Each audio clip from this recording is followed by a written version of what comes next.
kawaray! So ayan, nakikita nyo, nasa biyahe kami mga kawaray. So ayan, pupunta kami ngayon sa doktor kasi after ng ilang months, kailangan babalik kami sa doktor ni Alishan.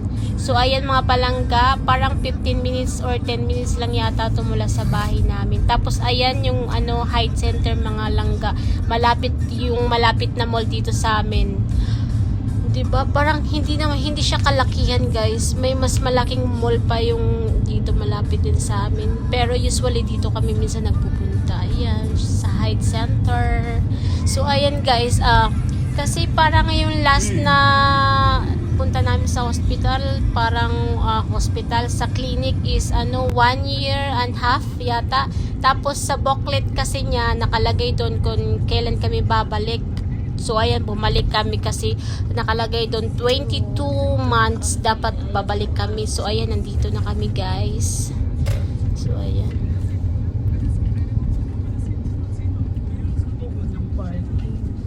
Tapos ayan nga, sabi ko patay, walang parking. Kasi anong oras na to? Oras na to guys, parang 8:30. Ay, alas 8 pala to, alas 8. 8 o'clock kami kasi umalis. Tapos mga 8:15 nakarating kami. 8:15 ganon. Tapos ayan, habang nag-aantay kami guys, ayan, meron yan siyang waiting area, yung mga baby. So may mga guys, laruan. Ayan, naglalaro yan si Alishan. O diba, pinalagay na niya dito.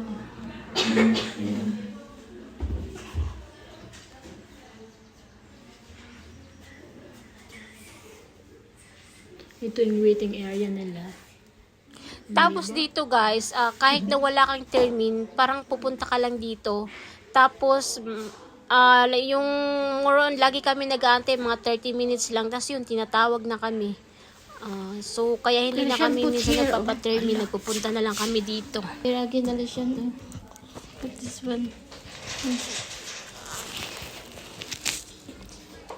Tapos guys, ayan yung cabinet na yan, yung nasa baba, meron pa yung mga laman ng mga toys, pero hindi ko na binuksan kasi ayaw kong magkalat si Alishan.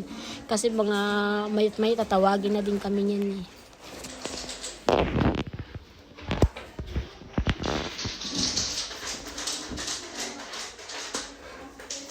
Yay! Again, put it back. This one. Heidi. Heidi.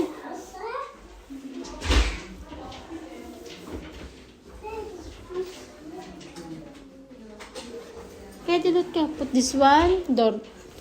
Oh. Wow.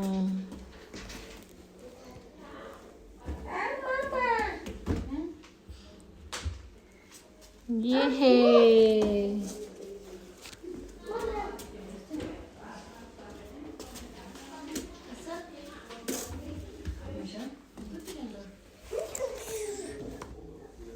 Dinalik na naman niya.